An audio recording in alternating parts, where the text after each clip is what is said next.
کہیں آپ کو دوران درس دقت ہو تو اس دقت کو ششماہی امتحان تک انتظار مت کیجئے رزلٹ کی صورت میں ظاہر ہونے کے لیے۔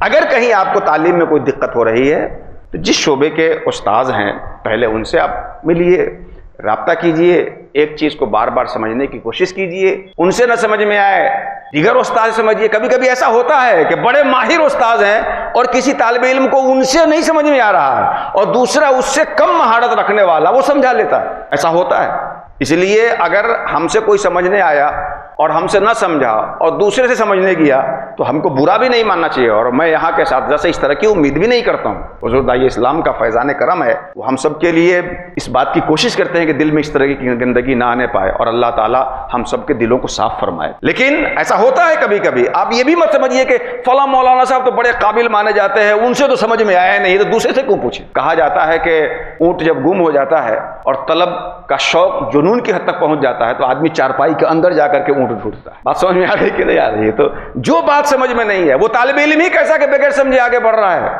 جہاں نہیں سمجھ میں آئے اساتذہ سے پوچھیے، جب تک سمجھ میں نہیں آئے ہار مت مانیے۔